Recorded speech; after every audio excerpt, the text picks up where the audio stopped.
আসসালামু আলাইকুম। দেখতে পাচ্ছেন কি স্বাদ করে খাইতেছে সবাই। কি স্বাদ! আরে চারটে বছরের শেষ আমরা সব ভাইরা মিলে সবাই এক হইছি এইজন্য গাছ থেকে আমরা পারলাম। আমরা পারার পর তেঁতুল গাছে গেছি। কুড়া দিয়ে তেঁতুল অনেকগুলো তেঁতুল পাড়া হয়েছে। তেঁতুল পাড়ার পরে সবাই মিলে সেই তেঁতুলগুলা মানে চায় আছে মুখ দিয়ে পানি পড়ে যাবে এমন একটা অবস্থা। আমরা তেঁতুল এক করে সব এক জায়গায় করে আমি খাইতে পাইছি মনে করেন সব একবারে শেষ। কি স্পিডে কাটতে মনে করেন হাতের অবস্থা 12টা বাজে গেছে।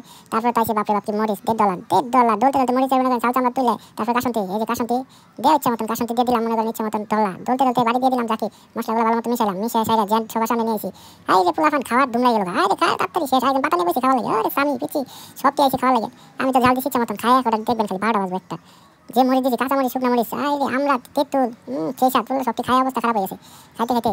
এখন লাস্টে তো জুল হয়ে গেছে আর জুল হয়ে গেছে খাইতে খাইতে দেন কি অবস্থা জুল বাড়ে খাইতেছে। ওরে সেই সাত আরে একদম চাল মারে আরে সাদা বিলে লাল হয়ে গেছে দেখা সেই সাত সেই খায় একটা দুম পারে আছে সামনে একটা সেই সাত আরে মানে পাতার মধ্যে নিয়ে বসে খাবার পায় না হাসিনে খালি উপর থেকে বাঁচা নিতেছে। ওরে বড় ভাই পেট বাইরে দিয়ে খাবার আছে আরে দেখতে না ও সেই সাত কি ভঙ্গিটা করছে বাবা রে সেই বাড়ি থেকে বাড়ি নিয়ে খাইতে খাইতে সব শেষ হয়ে গেছে। হাসিনে চোখ টিপে খাইতেছে বাপরে জুল নিয়ে খাইতেছে খাওয়ার শেষ নাই খাইতে খাইতে অবস্থা খারাপ হয়ে গেছে ওটা আরে জুল নিয়ে খাইতে খাইতেছে। ওরে সেই সাত ও লাস্টে আমি একটু জুল খেলাম দেখি জুল সেই মজা হয়েছে চিনি দেওয়া হয়েছিল চিনিগুলো নিচে পড়ছিল অনেক ভালো লাগতেছে। আরেকটা কি ছাড়া দেয় ওই সেই ওই ওই ওই আস্তে আস্তে খাও শেষ অবশ্যই শেষ হয়ে গেল। ধন্যবাদ।